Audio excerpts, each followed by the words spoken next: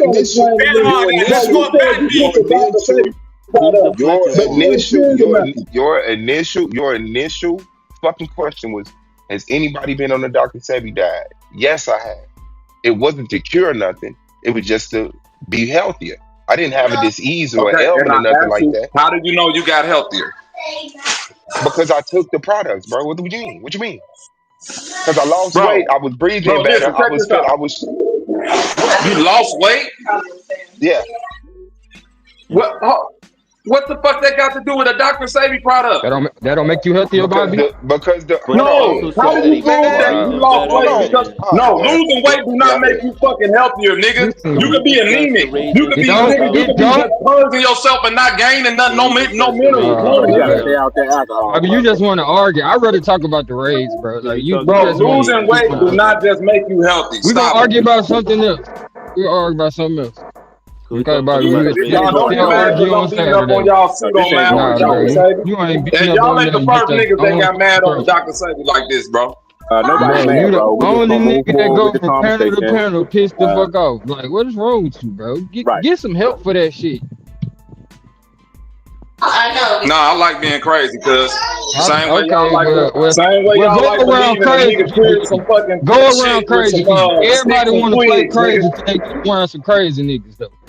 Like you ain't around no crazy niggas. Don't nobody want to hear that shit all day.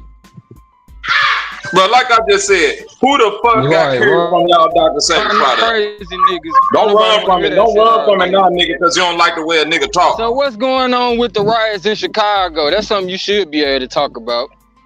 With some sense. Like I just said, because all that playing crazy, look what that shit get you though. All that playing crazy, look what that shit got y'all though. Dr. Sebi never cured nothing. Nah, all that playing crazy. What's going on with these riots in the land, bro? What you mean? What's going on, bro? I live in St. Louis. I want to know what the fuck going on with the riots. You promote Chicago all day. Don't act like you in Chicago. I'm from the west side of Chicago. That shit ain't going on over there. Okay, and what they call that's some shit you south side. That's some shit you south side niggas got to deal with. I'm from the west side. Ain't none of my people called and said nothing about no riots or nothing. They working their way to the west side. Anyway. Yeah, exactly. Look. Oh, they working their way over there, nigga. Exactly. Yeah, how many people? Okay. Hold on, how many people coming to you, Bobby? Bro, that's like a nigga saying, "Oh, they just on the other side of town. We ain't worried about it." So because they on the other side of town, it's not something to be concerned about. Hell no, nigga. West side and south side ain't never gonna talk about each other like that. Wait, so you don't care about the black people? Don't make him have a conversation if he don't want to have it. We don't care about the young black kids in your city being traumatized by like race soldiers. No, I care about the young black kids in my city that's been traumatized. I've been caring about this. I've been saying that. I'm talking about the little babies that's being brought outside naked for ice raids. You talking to a nigga that to do with black people. Let Hold him on, not listen. care, You talking bro. to a nigga that actually did boots on the ground community violence work, bro. We're not talking about your personal. What you We're not gave talking up or about your. something? We're talking No, I about. didn't Do give you up. I'm have trying to anything to explain to say Okay, you so what about we the trying to have young a kids conversation now then. So that act are like you being care. okay, brought Stop and I'm saying you outside trying to don't. butt tell you naked that from a this is something supposedly that the ice raid, AG's been but saying they is were going to black come kids to that were brought Chicago, outside nigga. with zip Go ties ahead. and naked on a school night based on an ice raid. Right. And You so say what do what? we There were young kids that were brought outside butt naked 2 and 3 o'clock in the morning, or 11, 12 o'clock at night on Oh a yeah, I school saw it. night I saw it. And ain't because none they of y'all were weak they ass they were niggas caught gonna up do in an nothing but ice make a raid. podcast out of it. And Oh y'all ain't gonna shit. do shit. They gonna do it This a again and you ain't gonna do podcast right shit now again. talking about it, and you ain't doing But shit. Yeah. but Yeah.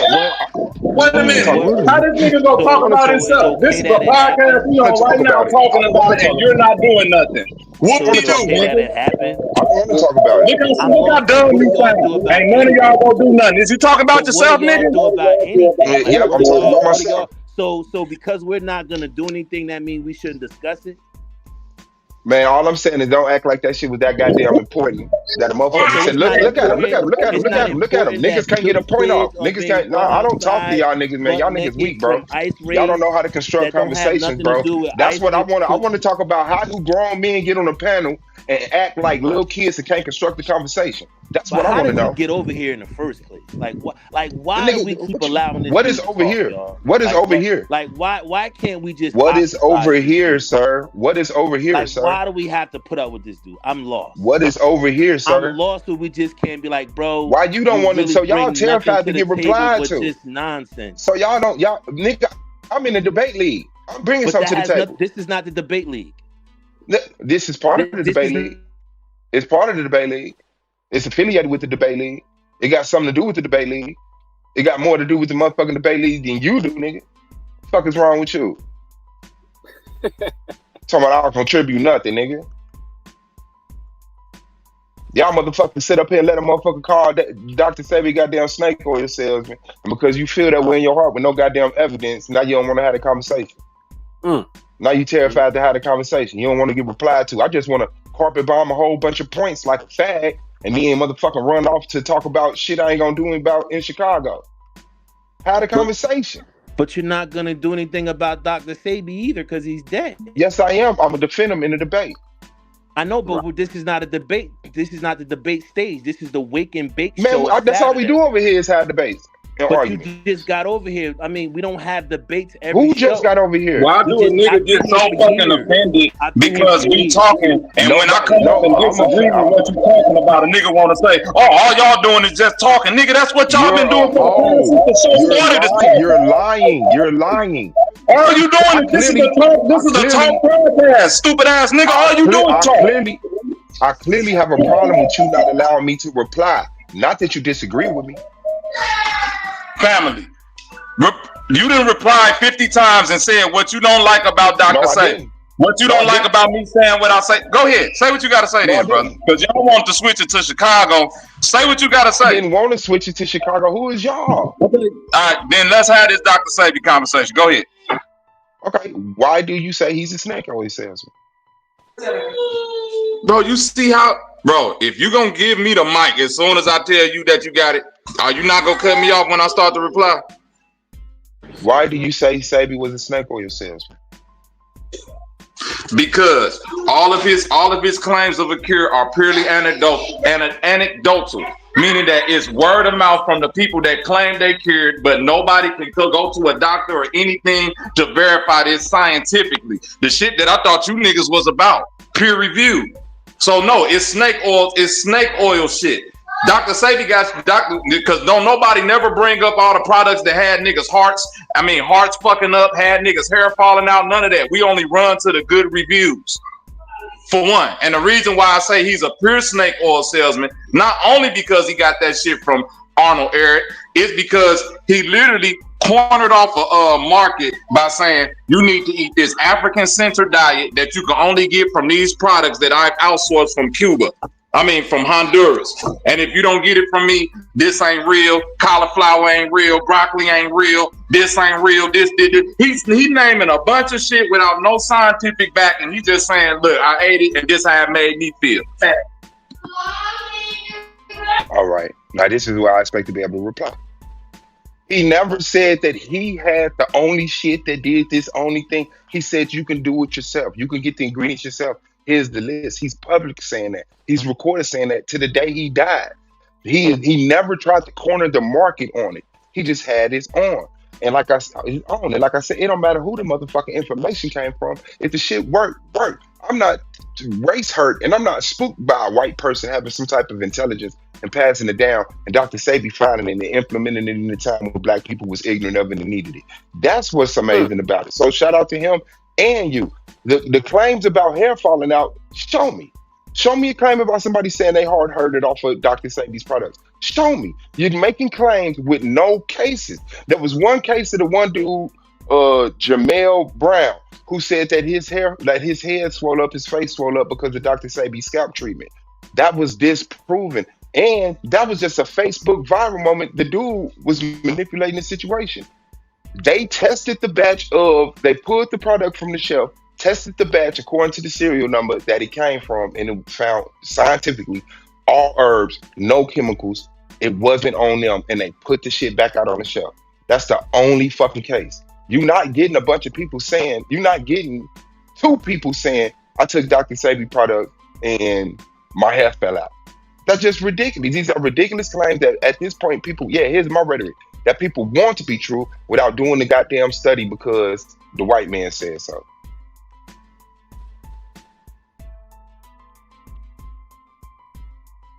Facts. So again, when you cook these Dr. Sebi products and you claim they made you healthier, what was your health before? I had bronchitis. I had problem with breathing, getting tired fast. I had soreness in my knees that took too long to fucking go down. My motherfucking back due to a gunshot I had. And I mean, I was a little bit, I smoked for a long time off top of that stuff. Do you still have any problems, brother? I don't mean to cut you. So the situation did get better for me, extremely. And I was satisfied with the results. So I'm asking, so you don't have the problem, the ailments no more? I don't have the bronchitis no more. I got shot in the back, so I still get that pain from sleeping. But when I was on the Sebi products, it was a shorter span, like it was less affected. And no, I don't have the problem with my knees no more. And you still on the Sebi diet? No. How long you been off the Sebi diet? Probably 2 years.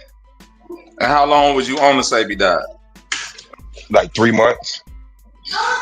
So for 3 months, you did the Sebi diet, your knees got better, then you went back to what type of diet?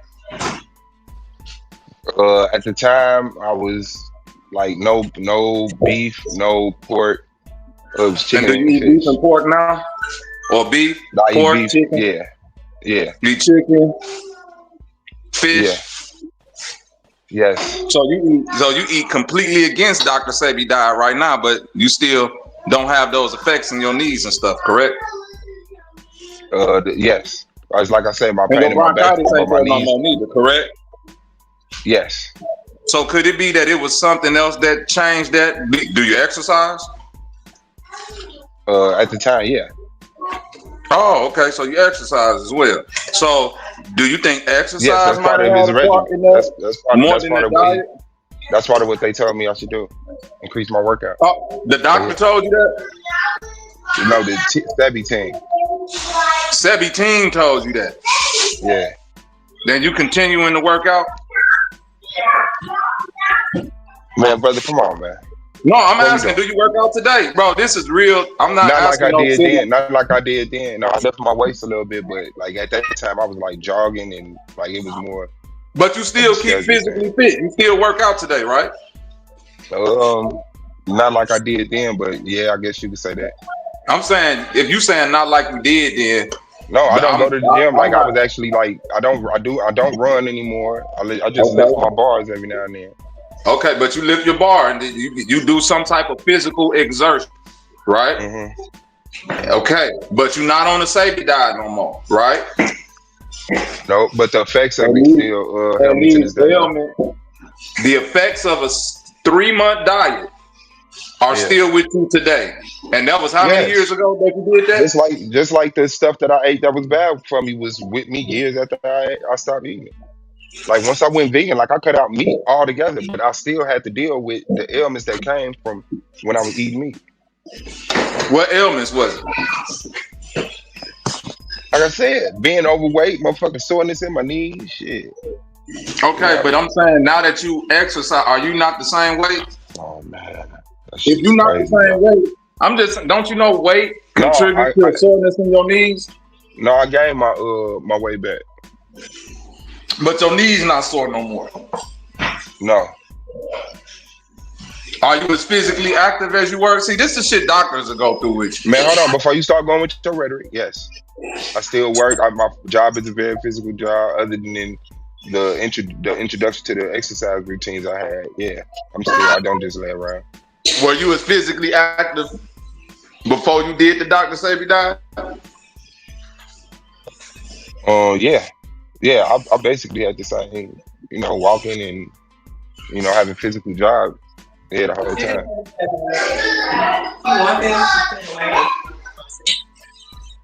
So basically, you don't know what cured you. You don't know if it was the exercise, if it was the diet, if it was you losing weight. You don't know what it was. No, I'm 5'10", 230. Hold on real quick. You don't have a physical or a primary healthcare physician to give you a physical and say, look, this what's going on with your body. And then you go do this Dr. Sebi diet to see if you done reverse some of this shit. You don't have, I just have to go off your anecdotal experience, which I could choose to believe or not. Okay, right now you preaching. What's your question? What's your question? My question is that I don't it's no way to confirm what you saying at all. Cause it's just your talking. You ain't went to no doctors. Confirming to who? You ain't went to nothing. Confirming to who? Bro, to anybody who you trying to say the Dr. Sebi diet helped me with these ailments. Brother, it's confirmed. What did you talk like? It's not confirmed. The only confirmation is your word. Bro, the only confirmation is your word. Brother, not just my word. It's my words and the words of a whole bunch of other people. Like there's a whole community of people with this word. Where's your community of people without it? Where's my community? Bro, it's a lot of niggas who just went plant-based and didn't do no Dr. Sebi shit. Where's your group of niggas who did Dr. Sebi's products and said this shit didn't work, nigga? Oh, it's a bunch of people who done said that, bro. Come on. What you mean a bunch? I'm not finna. You're not finna give me answered your question. You said anybody, and I didn't say it was. Hold on. But you're answering my question, and you asking me to show you something which you haven't shown. You just saying this nigga saying stuff. That ain't proving nothing. So and I can show you some niggas saying some stuff that ain't proving nothing. Show me. Bro, you ain't showed me nobody, so we not doing that. Just show me one person making the claim that Dr. Sebi products fucked them up. Nah, bro, we not doing that because we just talking right now. Yeah, there you go. And you gonna take me off my square with all that show me shit because you niggas like to do the show me but don't want to show nothing. I'm cool on that. My nigga.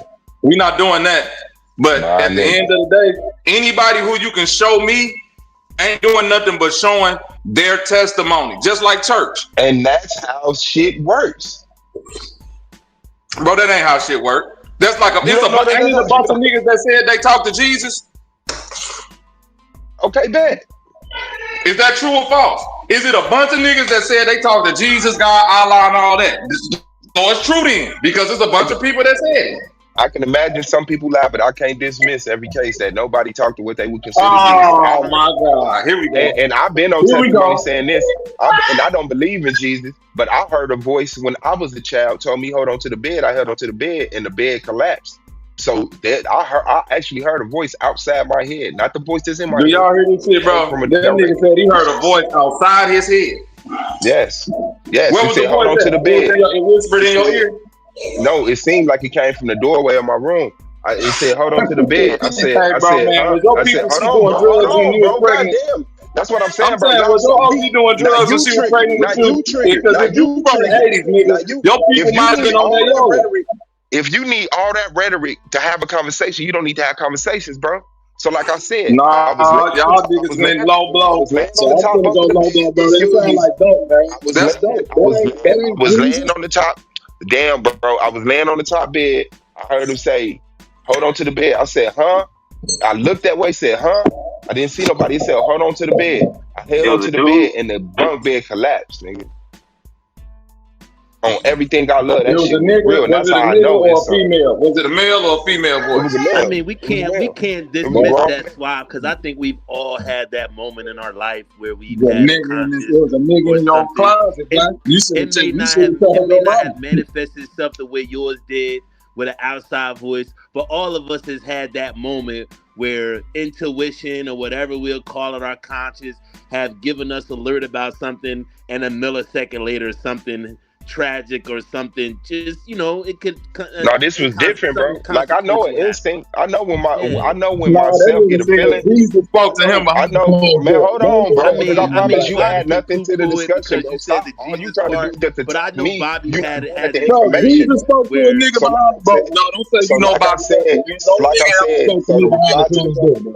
So the reply to the brother, God damn, bro. No, A bro. nigga So that's the not there has never spoken to me behind a closed door. It ain't never happened. I'm sure you didn't experience that. You could poo-poo his experience, but I'm sure you've experienced something where your instinct or No, something I haven't, consciously. bro. Man, you haven't lived this life where your instinct or something, your sixth sense told you to My look kind of nigga, around, turn bro. around. Come on, nigga. Bro, Black Round, you talking about instinct. This nigga said a nigga yelled from behind his I door. know, Bobby, but I don't want He to said, nah, don't do that, Black. Don't do that. Because if it was me, you niggas would be all that pseudo ass shit. Don't do Even that. if you said it, I would throw you Y'all bail. niggas Man, in fuck love, that. man. This Hey, hold nigga on, hold on, said hold on, hold Jesus on, talked hold to on. him behind a closed Bobby, door. What the fuck I going didn't on say over here, Jesus. psycho? I didn't say Jesus. I didn't say Jesus. I don't believe in Jesus. I don't know who it was. All I know is that it wasn't in my head. It Oh, wasn't he my. said he It don't know wasn't. who it was. It wasn't. It Ooh, wasn't. he don't It know wasn't. who It it wasn't. was. Boy, a nigga was coming to take your goods, boy. A motherfucker was sneaking in Now your here room, come and bro, five. Here come you five might have K some, to turn it all the bro. way the You fuck might up. need to go to Listen. psychiatry, bro. If you go to psychiatry and get put Yo, under go ahead, hypnosis, do it, it's man. gonna be some molestation shit that come out of your past, bro. A nigga was sneaking in your room. So, like I said, A nigga was I sneaking in heard. your room. Niggas Okay, need to we go to heard you. We therapy. heard you. We Fuck heard all you, this, bro. the fuck We heard. all this spirituality shit. We The nigga that told you to grab onto the bed took your bed apart. Yeah, we heard you, bro. So, like I said, it wasn't my instinct. I've been dealing with my instinct my whole life, even after that point. I know the difference between when I get a feeling and I be like, damn, I'm glad I thought about that. And this external voice that communicated with me and heard me reply back to it and repeated itself, and That was then the bad Baby. feeling. Baby was telling you that. Baby told you. Oh, don't you?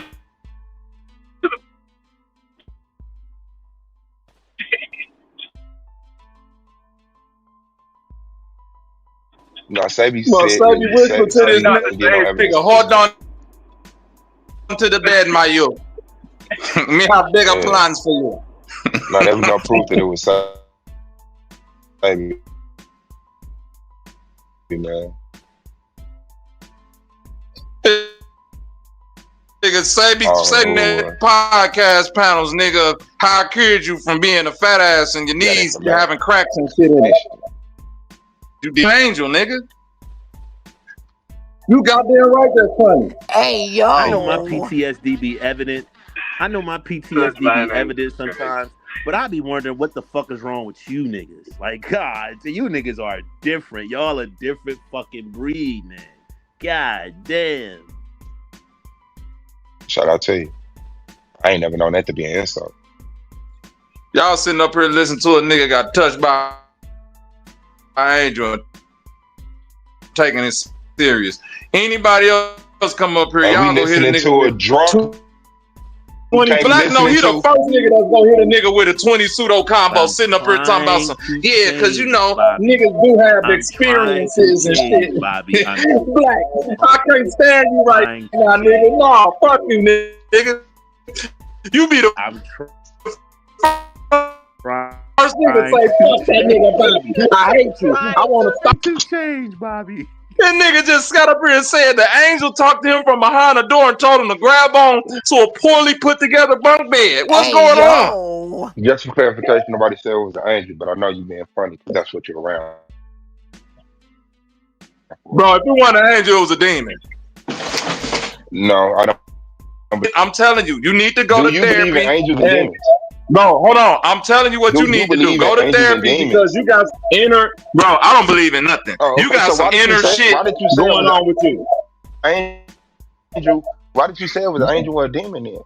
Bro, because when I said the shit about niggas taking the testimony of Jesus, you was like, I can believe some of that because you know I said somebody told me. No, you said somebody told me to grab onto the bed after I just got finished saying niggas believe in Jesus or talk to Jesus.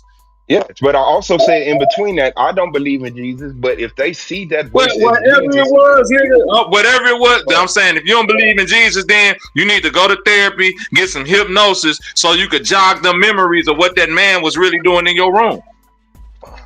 Yeah, shout out to you, brother. Exactly. That's why you talking low now, boy, because it's probably coming back to you. That's what it is. Bobby, don't try to be nobody's therapist, nigga. Don't you ever try to offer nobody. You don't got no bedside manner, nigga. What is wrong with this nigga? That nigga's crazy. Sitting up here, man. I pulled up to the nigga. I'm pulling up on Psycho. This supposed to be the place where pseudo come to die. And this nigga said Jesus talked to him from behind a closed door, nigga. But it wasn't Jesus. It was a nigga. What type of mental incapacity is that? Man, shut up, nigga. This is the internet. That nigga said shut up the like fuck a 4-year-old. That's what's wrong. Niggas weren't raised. What type of mental incapacity is about that guy? What type of mental incapacity? Shut up. Don't try to sound smart now, nigga. You talk to niggas that ain't there. You mad at the ain't word nothing capacity. you can say to me about my conversation etiquette gonna make me ever feel like I need to change if you talk to motherfuckers that ain't there. You mad at the word capacity. That's what's up. No, I'm not, bro. Like I'm not mad at all. I'm not mad at brother. I'm not mad at all. This is hilarious to me. It's hilarious how anytime I pull up around niggas who claim they not pseudo, all they do is throw out the shit that they want to do that's pseudo.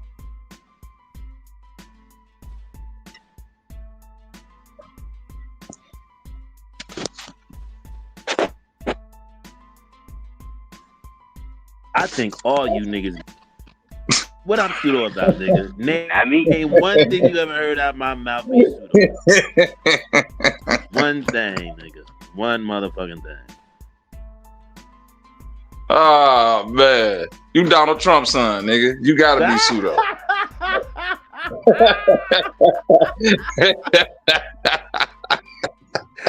Woo.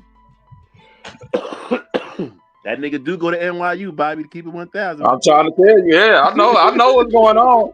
I know what's going on with you, nigga. Yeah. You can't fool me. Fool me once. Shame on you. Well, shame on shame on you. NYU, nigga. Yeah. Well, it's all to the good. I don't mean to if any of you niggas out there want to get healthy, don't buy no Dr. Sebi products. Just eat some clean food, stop with the processed shit, and exercise. It ain't that hard. You ain't gotta pay $50 for some chopped up pills with some herbs in it. It ain't that hard. But stop with the scam. That nigga Dr. Sebi. On the flip side, whether Dr. Sebi was straight up in what he did or whatever, but introducing minerals and introducing things like that and homeopathic solutions to your life is good advice. Whether you buy it packaged from him, which may not contain the proper nutrients and things that you need, but really researching and investing in and finding out the proper minerals, because most diseases or most things that go on in our body is a deficiency of some shit that's right here in the ground, right? Whether it's minerals, whether it's some type of pit, not some type of flower, some type of tree bark or some shit like that. All the shit we need to balance our body and have it running on optimal operation and optimal purpose can be found right here within the earth. Because even the shit that they give you and prescriptions and shit like that is a synthetic version of some real natural shit, right? But they can just replicate the synthetic shit That's better, true. profitize off of it in comparison to fucking extracting the fucking natural, and the competition gets heavy because everybody can go out and pull chamomile, everybody can go out and pull certain things. Yeah, Arthur, but some viruses and diseases, I don't give a fuck what you eat, you ain't preventing that shit. Well, yeah, because that could be genetic, right? That could be genetic, that could be environment, right? Not just Yeah, like viruses, but like COVID, you can eat what the fuck you want. That don't mean you're not getting COVID. But you could also mitigate some of the effects of it by using things. You may not be successful in curing yourself from it, but you can mitigate some of the symptoms and stuff. Yeah, from it. You know what I mean? By using particular things. I just want people to be honest about what plants actually do. They help prevent, like you said, they help have your body work at optimal levels. So your I'm going blank, but your body. What the hell is the word I'm looking for? Author cells, like your cells and shit. Your cells. No. The frame, the body. Damn, I can't believe I'm going blank. Physiology. Like no, you're the part of your body that damn. Your digestive system, circular system. No, hell no. The part that works on like that helps you prevent disease and viruses. Goddamn. Oh, your immune system. Your immune system. That helps your plants and stuff like that helps it to work at its optimum level, but it don't mean just because your shit working at its optimum level, now you gonna stop everything you come in contact with. And you definitely can't eat plants and cure herpes or AIDS. You can't do that with no plants. Nah, you probably need cream. You probably need a strong. I mean, not to say you might need like a strong sulfur, a strong something that will burn her. Because the only way you're gonna get rid of the herpes on your skin is you burn it off. Like you gotta burn the shit. You gotta get the shit out of there. Like you can burn it off your skin all you want. It's still inside your body. I mean, because it started in your skin. Like it started by invading through your skin, and eventually it does get in your body. But that's something that kind of lives on being a sore, I think, right? Like, does it really have a like? Well, it's different herpes, so. Yeah. Like you got herpes simplex 1, 2. Chickenpox is herpes. Yeah, you know what I mean. So it's different ones. But the STD herpes, you ain't curing that shit with no plant. Don't they got AIDS? You're not curing AIDS with no plant, and that's what Dr. Sebi claims. He cured AIDS. What do you use to cure AIDS? Yeah, curing AIDS you got to do a lot. I mean, but they have cure for AIDS. There are people that have been cured of AIDS recently. They've been now they undetectable. They ain't cured. No, if you look it up, I'm talking about the cured ones, not the ones that's undetectable. The young lady that was cured, there's a few. There's an American man who was cured of it. There's some Europeans that was like literally cured of it. Not what we see in the commercials on TV. No, not in the medicine. They were actually cured of AIDS. Like cured. But y'all know y'all know that the whole medical industry was herbal before John D. Rockefeller came in with his synthetic patentable drugs, right? Well, a black person was the first person to synthesize plants into drug use. No, that's not what I said. Of course, he's not a scientist or nothing like that. What I'm saying is that the whole world was using herbs and holistic ways of healing yourself and keeping you healthy. And then John D. Rockefeller found petrochemicals in his oil shit, synthetic vitamins, dumped $100 million into the medical institution, killing 50% of the motherfucking medical universities and 90% of the black. So what happened in 1920 when the flu hit? Hold on. See what I'm saying? So hold on. Killing 50% of the medical universities nationwide and 90% of the black medical universities. And through the Flexner report got motherfucking laws changed in Congress that made people get off the herbals, that outlawed the herbal stuff and made the synthetic patentable drugs legal. Now what he did was take his money and started funding colleges, and only colleges that was getting funding either had to turn over to the synthetic drugs, or you went bankrupt because you couldn't keep up your own shit. Did y'all know that? Nah, let me read. Can I read something real It's not quick to all true. Fontaine, real quick? That was real quick, and then But we can y'all have didn't know it. that. Oh, okay, No, that's I didn't hard. hear. I never heard about Yeah, that. but it's not all true. A small number of people, currently at least 7 confirmed cases, and several potentially have been functionally cured of HIV through a complex stem cell transplant procedure to treat underlying blood cancers. Oh, stem cell transplant. Okay, yeah, that So makes they sense. actually were cured. But yeah, but look how they did it though. Yeah. I'm not. The methodology wasn't my question, or It wasn't. me just saying that they actually were cured is all I was just trying to present. Yeah, no, I appreciate that because I didn't know that. Yeah. But I just want to point. I just wanted to point that out. So like I said, you got the Berlin patient, the London patient, the Dusseldorf patient, the City of Hope patient. That's the guy, the white guy I was talking about from California. The Geneva, like I said, it was one American and the rest was European. Because I knew I had seen the story and I was like, damn, they actually got cured. And you know what I'm saying? So that was crazy. I was like, but they ain't gonna offer that shit to the masses. You know what I mean? That shit just gonna be strictly for whoever they choose. And all of them are white. Every last person I just pointed out was a white person. Well, stem cell transplant. I'm pretty sure that's gonna cost you some money. Can I ask how they measured, how they were cured? What constitutes a cure? Yeah, because it said functionally.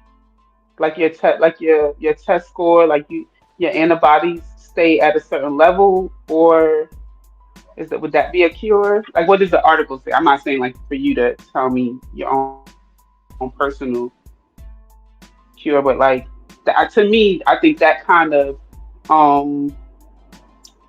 to me that would be an important thing to understand when we're using the word cure. Like if somebody cures someone from cancer. I'm gonna say, well, I mean, this is we can say that, but like this is where the idea of cure came in, I guess, from them when they said the transplant replaced the recipient's immune cells with donor cells carrying a genetic mutation that makes them resistant to HIV. While not broadly applicable treatment due to high risk costs and donor limitations, these cases provide vital insights for future HIV cure research. So for them, the transplant that replaced the recipient's immune cells, which Fi was just recently talking about where he had brought that in the conversation about plant life eating or just having the optimal process of your body and a strong immune system as well, right? So what I guess they're saying by changing the immune cells, it made them resistant to HIV. So in essence, that's a cure because now your immune system has now built immunity to HIV because that's what your immune system basically is. It's the battle station that's got immunity to a vast things that we're exposed to as living beings on the planet Earth. Whether disease, viruses, so those people were people bacteria. who already had HIV and then they became okay. That was my question. Yes. No, they were they were able to test that positive. that they were HIV positive. Yes. And then they retested them and they were no longer HIV positive and resistance to HIV.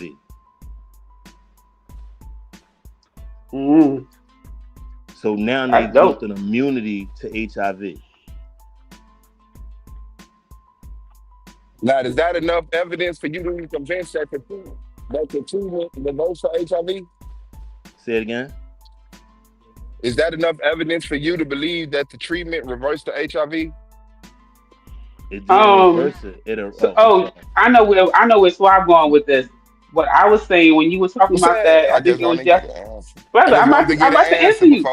I'm about to answer you though. You don't got to do that. You really know. I'm just coming up here. I didn't have the energy that other I wasn't people aiming gave at to you. I wasn't aiming at you. Oh, I'm saying they quiet now. You see what I'm saying, sis? They quiet now though.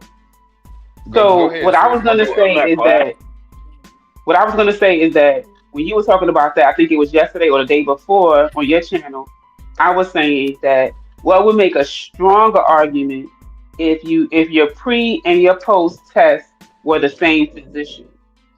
You lose the validity when you go to one doctor to get diagnosed with HIV who uses whatever test. Let's say it's Johnson & Johnson. and then you go to another agency or another doctor to get your post test, and now you have to make sure that those tests are the same. You got to make sure the testing conditions are the same, and those are things that take away from validity when you're talking about research and test results, right? So Well, it would be beneficial if it was the same doctor.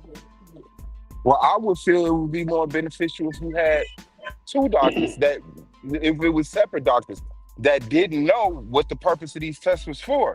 What I'm saying is that each doctor still is FDA ruled, AMA ruled, and have a specific criteria that these tests have to meet. So if America say these are the standards, that's the standard. If it passed this standard of a test over here, and if it passed this standard test over here, it proves under the standard government regulations that these are the outcomes. He was reported to have AIDS by this physician, and then this physician said that he didn't after the treatment. So I wanted to know, Brother Blackground, would that be sufficient enough evidence for you to believe that the treatment that you described, point A, they had HIV, the treatment, and then point C, they didn't have HIV, would you credit that to the treatment?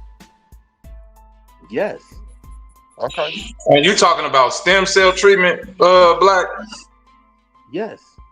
No, but he's saying, Suave is saying, is in the case with There was people who are nothing else for Dr. introduced, Sebi, they have tests, but they have this is the pre and thing. post tests saying that they were diagnosed with HIV, they took Right, Dr. but some Sebi's people never product, stop. and then they went back to the doctor, and the doctor Uh-huh. said they don't have HIV. So, Correct. so, so somebody else just said that they would say it's because of Dr. Sebi products because they got pre and post tests done. But them people never claimed that they stopped taking their regular medicine, their regular HIV medicine. But either way, I don't neither know. of I don't them know is the enough case. evidence for Hold me. on, They wait, got to do more testing don't on them run people. past that. Hold on, real quick, Black. The same dude over there, and I believe it was either Italy or France, that came to that Dr. Sebi trial and said that he was cured of HIV. You say what? No, my bad. Go ahead, brother. Okay, yeah, that same dude, the one dude that said he was cured from HIV. Yeah, they said they could. It was undetectable, whatever that means. Then secondly, he never stopped taking what was prescribed from him from the doctor. Yes, but what was prescribed him from a doctor was not the Wait. cure. You're I'm not trying to listening, reply brother. to you. I honestly did, and I'm finna reply Okay, to you. go ahead, bro. Like, goddamn. The medicine that the man was prescribed by the doctor was never to cure HIV. The lack of presence of HIV in his system would not be accredited to the medicine because that's not what the medicine is for. The doctor would tell you, no, the medicine did not cure him. We don't have a cure for AIDS. Were they able to repeat this on other patients?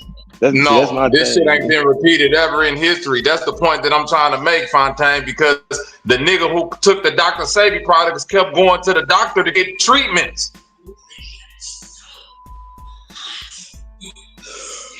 Why you don't never put that in there, bro? That nigga didn't just stop going to the doctor. Okay, look, obviously we disagree, but don't try to make me look like an intellectual crook.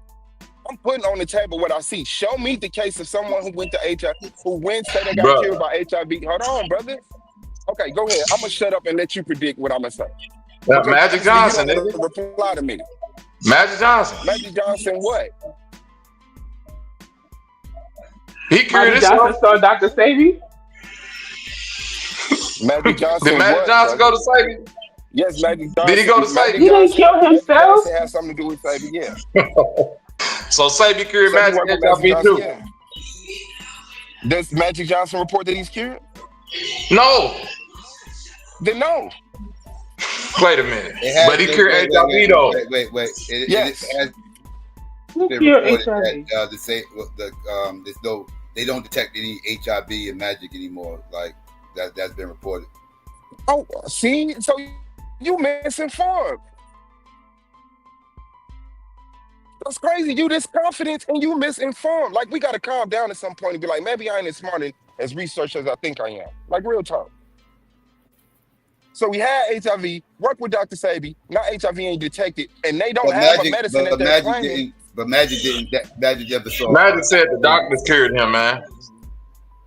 You said, but hold on, what you say, Psycho? I was saying Magic never saw Dr. Sabi. Well, he worked with Sabi. Magic Johnson. Sabi did something. He sent him some product or something because it's recorded that Magic Johnson had business with Dr. Sabi. So did motherfucker Where is Michael that Jackson. reported at, bro? Where is that reported? Do some research. So did John Travolta. I know Michael Jackson. So I know he worked with Michael Jackson, not Magic Johnson. Magic Johnson, Michael Jackson, John Travolta, Barack Obama, motherfucking it's like it's some celebrities out there that fucked with him, bro. And none of them is dragging him for his products.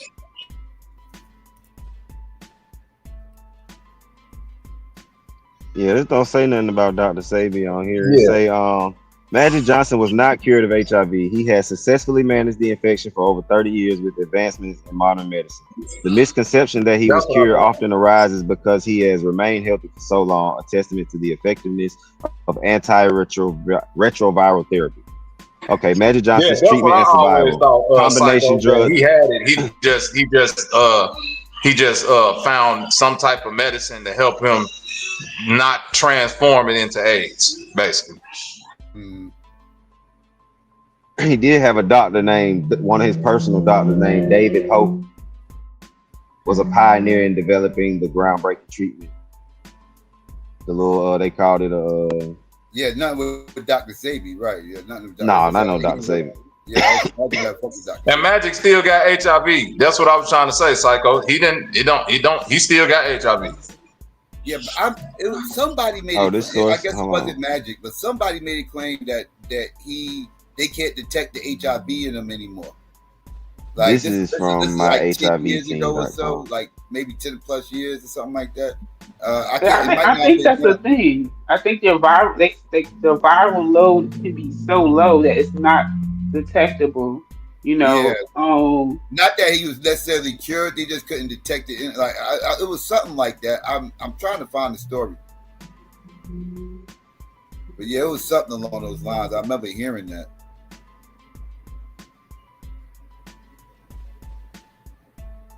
But yeah, my fault though. Yeah.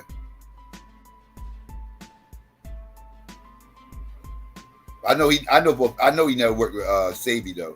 That was Michael Jackson who worked with him.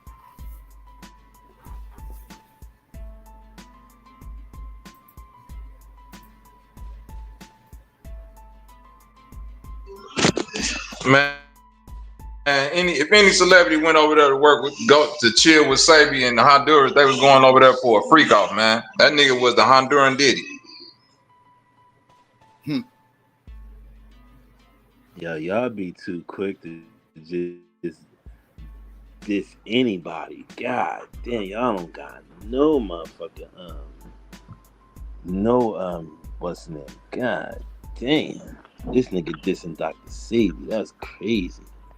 But Bobby, do you have an issue with herbalism or just an issue with Dr. Sabi? No, I ain't got no issue with herbalism. Shit, my granny been teaching me about herbs since I was a shorty. My issue with Dr. Sabi is that when I first started hearing about him, I've been a plant-based eater for 15 years, sis. So I ain't got no problem with none of this.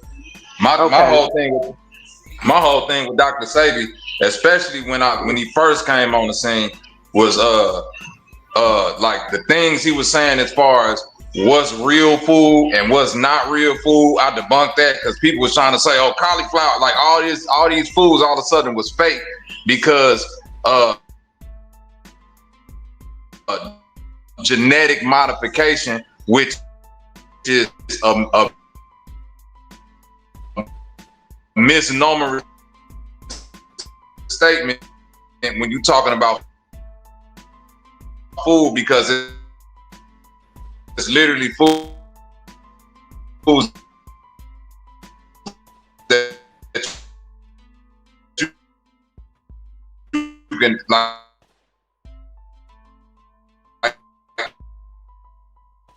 as not a lot of the plants we eat was antiretroviral therapy, medication can lower the amount of HIV in the blood to levels so low that the standard test can no longer detect it. So that's what that's what they were talking about, and they're saying how no longer detected does not mean Oh, cured. look at Melanated It just know means what it's she's just talking about. Oh, look at Melanated know That's what what she's I talking said about. earlier when I said he's undetectable. That's what right. I mean. Mm-hmm. Not cured. Right. But Sabi wasn't claiming. He wasn't even claiming that. He's claiming he cured people.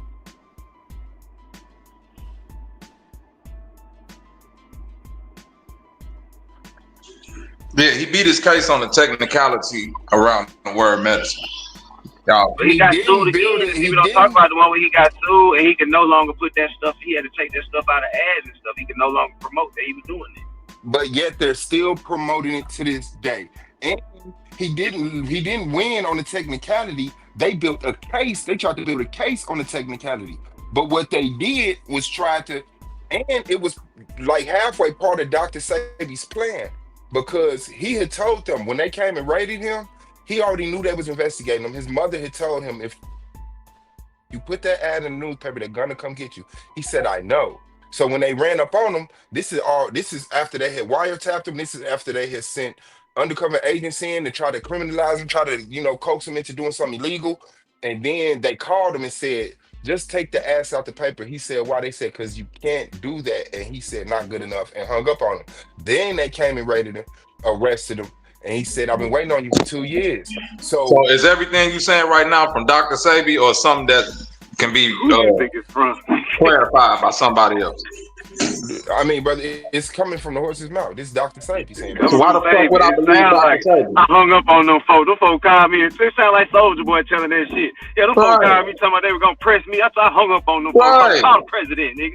Call the president. What are you saying? This coming from the horse's mouth? I'm supposed to believe Dr. Sabi? So then what convinces me that is true is when they arrested him, he went to court without a lawyer. He didn't freeze up. He wasn't scared then. So I believe he knew he was standing on truth. These herbs are doing what I'm saying these herbs are doing. I don't give a fuck what y'all believe in.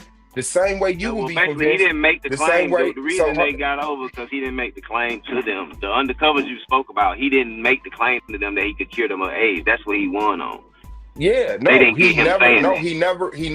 He never diagnosed people. He would tell them, I'm not a doctor. Go get a diagnosis from a doctor. Then if you want me to give you a treatment that'll help you heal yourself with that, put you in a better position to fight that, then come fuck with me. But he wouldn't diagnose a person with something or say that they didn't have something. So he wasn't practicing. So they came with him with practice of medicine, but he never practiced medicine, and he told him that. And he came to that motherfucker by himself without a lawyer and won. The judge said you got to bring one person with a pre and post diagnosis saying that they had and didn't have, and he did that shit 77 times when the judge only told him 15.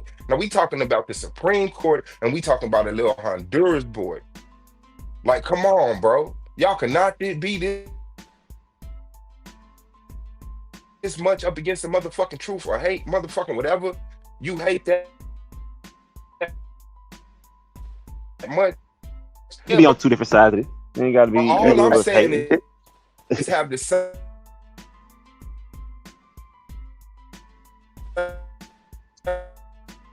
same weight of logic.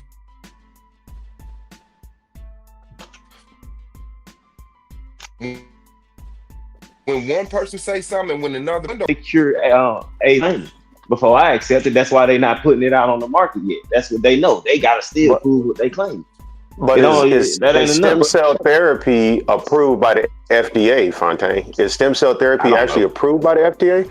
Because, and to what you said earlier too, Fontaine, stem cell therapy is expensive, and it is some remarkable things that they're doing with it. It's a clinic in Mexico called Dream Body Clinic. He's a doctor that used to be in America, and they charge like $10,000 a procedure. Stem cell therapy is very expensive, actually, but they are doing some remarkable things, and I don't know if it's approved in America yet fully by the FDA, but I mean, they do have some impressive results, though. And Dr. Sabi wasn't working with no stem cells. No, he wasn't. No, he wasn't. No. So like what Art had read, right? When he talked about they use stem cell therapy to do it, I wasn't shocked because, they are treating things with stem cells that normally you would have just had to get a surgery or a transplant or die.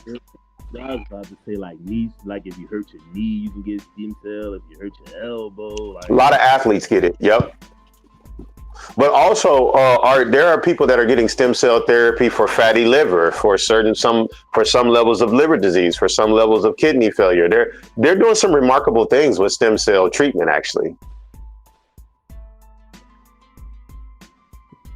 yeah, that's why I read that, because when I first heard it, I was like, hold up, how the fuck they cure him? Like, what the fuck? And then I read I was like, okay, I see. And that's why I said it was like 3 Europeans, 1 English dude, because like they was in the hospital for months off that shit.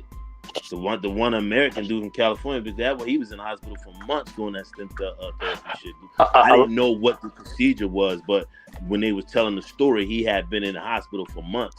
You know It's expensive. A lot of our people can't afford stem cell therapy. It's like to get 200 million stem cells in an IV drip is like, I think it's like $10,000, man. It's expensive. The study that I read only maybe had 7 globally, right? Like the confirmed 7 that I read, and maybe another 7, so 14 globally, right? So that in itself lets you know the economics of it. You know what I mean? Where only 14 people have been exposed to this procedure out of the millions and millions of people who are probably HIV positive throughout the world. Right. I don't know if y'all ever researched how And many it's probably stem a cell limit to therapy how many spots. donors they have too. Right. To get the shit from, to cultivate Right. the stem cells. Right. A lot of I have people a leave question. America for that treatment, man. A lot of people go to Sweden, I think Mexico. I Germany noticed was a like lot the of But aren't people, first they like country. cloning stem cells? Ain't they making stem cells now? Like they cloning them? they I think can like grow them Germany and they was can like extract them from you and cultivate them. I Yeah. think Germany was like the first country that was I think like that's where Kobe went, I think, for stem cell when he had an injury. I can't remember what injury it was, but I Yeah, a think lot he of them went to athletes Germany, doing that. you know what I mean, for stem cell. Yeah. I mean, I have a their question. results are remarkable. I have to admit, a lot of things where you normally would have had to have gotten a transplant or died from, they are dealing with things that you normally would have died from or had to have a transplant. So the results are remarkable. Can I ask my question? Um, is the criticism just because like if Dr. Sebi would have said he cured high blood pressure or diabetes through the use of herbs and other holistic practices such as immersion in sauna or volcanic um, baths and these and those pools that are like at the base of a infrared sauna or something like The that, thermal like that. pools. The thermal pools. Thank you. So is it because it's the HIV claim? But Not for me. would you, so you think that herbs and diet can't cure high blood pressure? That we High need. blood pressure Uh, possibly because I'm sorry, sister. so that's what I'm asking. I'm asking: are there conditions No. that are way easier to accept a claim of actually curing it? Like But I'll never accept the under. claim. That's the point I was gonna make. I don't think It ain't the herbs claim and that's the problem for me, it's the results. If you can show me the results of whatever claim you talking about, then I don't have a reason to deny your claim. You proved it. But if you can't prove your claim, then I don't care what you saying. That's all. yeah, I agree Okay. with Fontaine on that, Believe and that that's you why don't I believe asked. this. You don't believe the stem cell thing, Fox? I believe No. they doing it, yeah. But you don't But believe that it cured them? I believe it's possible. I believe they have to keep testing to prove it though. So to be certain Oh, that's what it did and that it worked. you mean on a macro, you need more proof. On a micro, you'll accept whatever, but you need that to expand macro wise. Yeah, because let's say y'all try to repeat the same procedure with 14 new people and none of them get cured. Now you gotta go back to the drawing board. How long do you think it takes, Fontaine, for them to test something? Over what period of time would be acceptable for you? Years. It's Well, gonna take about 5, yeah, I 10 was about to say years. it's gonna take some years. What's your Especially because like I said, percentile you of need the success donors. rate? What are y'all metrics of success? 90%, 70%? What's your percentile in actual cured patients where the ratio to failure and success We gotta be at least over 10%, 65%. but the completion is like 80%. No, I need it gotta be 65% or 100%. better. Listen, if we getting into Said doctor 100. language, Nothing's 100. it gotta be. Wait, if you using the word 65%. cure, if you're using the word cure, it gotta be 100. Treatment is a different thing. That's why doctors be very careful with the words they use. When you watch them commercials, they say this is known to treat herpes. This is known to treat this. This is known to treat. They never say it's a cure for anything. If you got a cure for something, it's literally that. Like that's the magic. That's the magic thing. It got to work all the time. Gentlemen, a cure is not 100% because each individual human is not the same. So But then it won't be a cure. It'll just be a treatment. It's a cure because if some people are successfully 100%, it's not the failure. The metrics are the successes. Even if the successes and the failures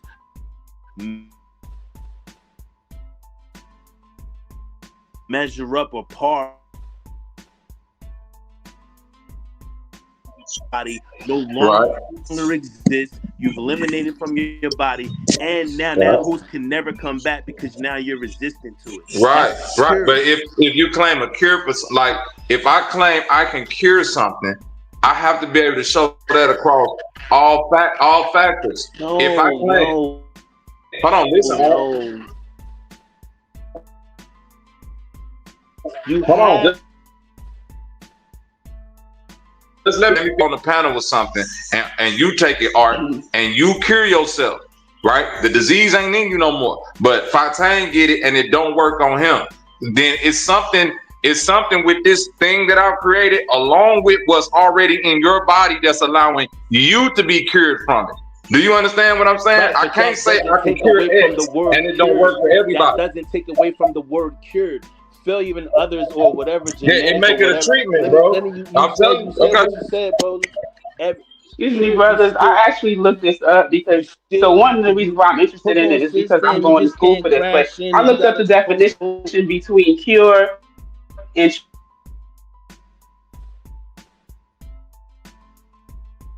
treatment, and let me just tell you a solution of a disease or condition resulting in the restoration of health. Treatment is any intervention or procedure aimed at managing, alleviating, or improving the symptoms or progression of a disease or condition. A cure eliminates the disease permanently, while treatment may only manage or improve symptoms. And as an herbal student right now, we are geared on the language that we use when we're marketing products, how we are speaking to the public, and I'm just telling you, anyone who is practicing as an herbalist in 2025, they are not going to say that they cure anything. That's a fact. But yet, Dr. Sebi family is still using the sentence, we cure AIDS. Like they still saying it. Yeah, that's what I was just trying to say, treatment versus cure, but it's all to the good.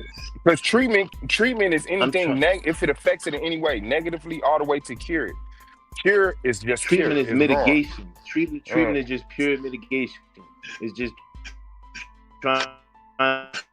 My nigga Black, I'm going back to your original question when you said what percentage would be needed in order to name it a cure, and in order for you to be accepted of it being a cure. Hold on, for me to be accepted of it, right? That's why I said, hold on, and that's why I said 100% because that's what the word cure meant. It gotta be that. Like if I claim something, no, it says, but it's confirming what Bobby is saying. It says Bobby said the complete eradication. Everybody, what are you talking about? It said complete. Nothing about.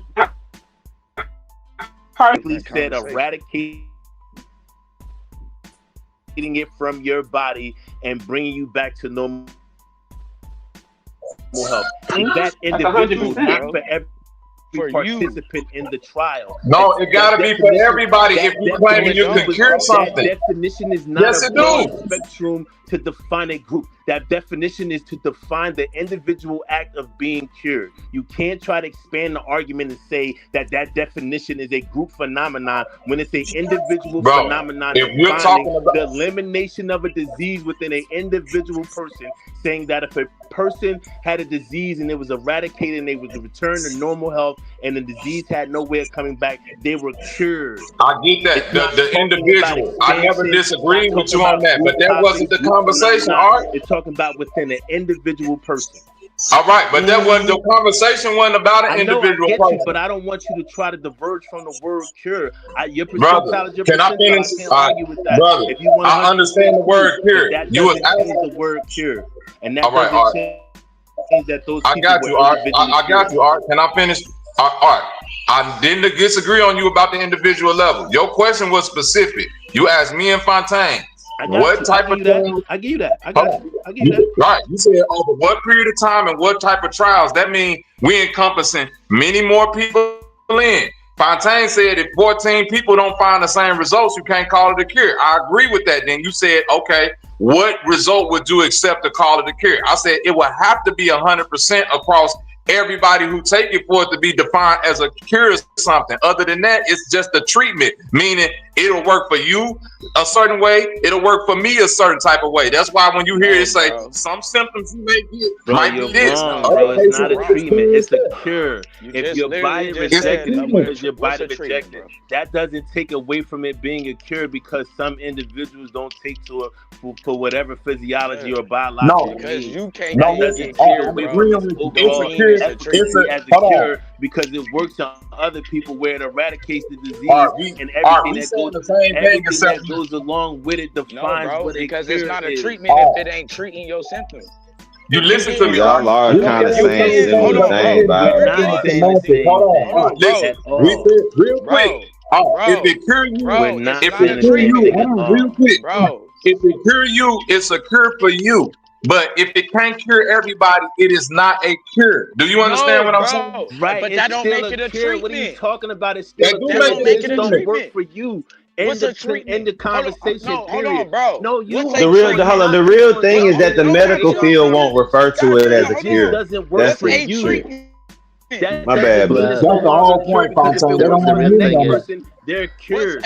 What are you talking about? It has nothing to do with treatment. If it doesn't work for you biologically, physiologically, that it just doesn't work for you. But if it works for the next person, then they're cured. It doesn't change the word cure because it didn't work for you. It means it just didn't work for you. Full stop. No, there's no other appendix to that or no other addition to that. It just didn't work for you, so it may work for the next person, and they're totally cured, and disease eradicated, and then they build an immunity to it, so now they're resistant to it. Man, they'll say this thing has been known to treat X disease. Definition Bro, of what it is.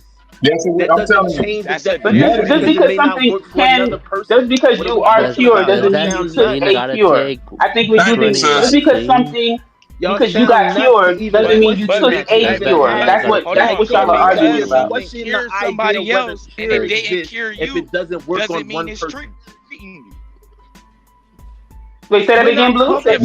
Blue. Talking about cure, Blue, you're having a different. That makes it Hold on, man. You hold on. Word cure. Man, hold on. One mic.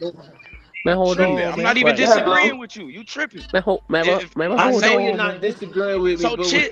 So that's what I'm saying. He keep bringing up treatment. You just said. This what I'm saying. Because you're refuting the idea of even bringing up the word treatment. Man, hold on, man. You can't take a cure, and because you didn't get cured, now you calling it a treatment. Right. Because if it cured somebody else and it didn't cure you, that don't mean that you now getting a treatment by using this. That means you run around injecting a bunch of vaccines. So the example, so one of the examples that Google provided was antibiotics can cure a bacterial infection such as strep throat. So is an antibiotic a cure or is the antibiotic a treatment? That's my question. Bingo. It's a treatment that is known to cure. Thank you. That has been It's a reported to cure. treatment that produces And a that's why I said, cure. and that's why I It's said a you would have to treatment be that Bobby, classified produces as a a chill. Let cure. them treatment. It's a lot respond. of cheap Bobby, drugs for them chill. Let normal them respond. NPCs and some RPGs, bro. It's So, a, I mean, what was the answer? Is the antibiotic a it's a cure or is the treatment that antibiotic a It's a treatment? cheap produces drug. a It's a That's a cure. cheap treatment. drug. That's the answer. It's a It cheap drug. depends. It depends on what you're treating, though. Whether or It's not a I just treatment. said strep throat. Antibiotics I are just said treatments. strep throat. Right. So if Blue. you're it's a Anti- treatment that cures strep throat. it's a treatment that That cures strep cures throat. I strep would throat. agree. I would but it agree. won't. I It think most. can't cure everything. Right, I would but it agree. There are can things cure that it strep can throat. cure, and there are things that it can treat. So basically, you pumped up my immune system, right? That's what you did with the antibiotic. I mean, you pumped it up. You gave it You pumped up that antibodies to inflation, fight right? off That inflation is the biotics. main killer, You right? You gave it gotta get that antibodies to inflation fight down, off, and if you can get that inflation down, then the disease is under control, right? but you The get antibody don't just get the inflation antibiotics down; is it just actually more like kills grenades. bacteria. Yeah, so you're just It's gonna just pump my weapons for your system and immune then system. dump it, It's just and bullets then for we're your gonna immune system. dump. It's gonna be bears all around. I don't know. Bro, they got Whatever it, you bro. say. Even though that Huh? antibiotic cured that strep throat, it's still going to be classified as a treatment because across 100% of patients, it might not have the same results. That's why I get classified as a treatment. You ask me specifically, if something hit the planet and get called the cure for anything, that shit is like a motherfucking, it gotta work for everybody. It just That can't you're work for some people wrong. if you You're call it a cure. 10,000,000,000% wrong. Bro, Nothing in I'm that talking, bro, listen, definition I'm says talking That's like working. medically. saying you Come made a on. condom All Nothing right, out of in that please, plastic, bro, just let me definition. bruh. finish. All right. Expand All your right, words. cuz, You just let trying to me yell finish, without bro. dealing with the definition, Bobby. Bro, I'm Nothing in dealing that with the definition definition. says Just let me, use all the right, bro. If you vagina. don't agree with me, all right. If you Nothing don't in the agree with me, I respect definition. that. But can I finish what I'm Nothing saying, in the cuz? definition gave All right. If you percentile for don't agree with me, anything. that's fine. But let me finish I'm what I'm just saying. saying. You I know you just saying, but you ain't letting me just saying. this nigga just Damn, cuz it's cool. You could Go, be offended by what I'm saying and everything. Just go, let me say it, go brother. ahead, sir. Go ahead. We Thank you. listening. Go Oh, ahead, sir. sorry. Bro, listen. I'm talking about, bro. Listen, bro, man. I got a cousin. that studied medicine. I got another cousin that's actually in pharmacy and that type of medicine. You dig what I'm saying? Stuff cannot be classified as a cure unless it can cure everybody, which is why ain't no That's cures not out here. true. You gonna She keep on read cutting me the off, cuz. I definition know to it's you. triggering you, Art, but you ain't gotta cut me off, cuz. She Just read let the You him ain't gotta cut me definition finish. off, to Come cuz. on, you. y'all. And your She premise read the is wrong. definition to you, bro. Yeah, bro, She your read premise it. is wrong. And I then know she nothing in read the it and she just said definition. that I was right. She read it and said that I was right. It's She did treatments. not say that you were right. No, What are you she did talking not. about? She did Sis, not am say I that you saying the were right? right. What are you talking Okay, about? all right, let the sis unmute She and just said and she let her she It's tell just me I'm I gave an wrong. it's example. honestly think that it's the way that we're using the word cure. Something can be a cure and something can cure you. So it can be a noun and it can be an action or a verb, right? No, Right. we're talking So about the we adjective so cured. We're talking about that you're cured, eradicated. You've taken I'm talking something. about the noun cure. There's been an action, and there's been an action taken to deal with something going on with you physically. And in taking that action, you physically eradicated whatever was ailing you that invaded your body. You eradicated it. And on top of that, you created a resistance to it. So now they can never invade your body again. So not only did you get rid of it and bring yourself back to normal health and bring all your levels back and bring your immune system back and rid yourself of all that, that you've also built an immunity to it. You're cured But based on the I thought definition It that cured you I you. read. thought the Yes, I agree contention. with that. And I've been told I thought you the I agree with that. conflict. But that don't I make thought it the a cure. yeah. That's Look at what I'm this saying. What Democrat, I'm sir. seeing when right. he's That's saying what I'm. the This conflict, is I guess this is the reason they give the conflict is 10 when he's vaccines saying for Sis, why everybody. they don't understand that? You can cure yourself, but that don't mean the thing that cured you is a cure for that thing, for everybody. that's where the contention coming in. It's what he's saying is, does something have to cure 100% of the people 100% of the time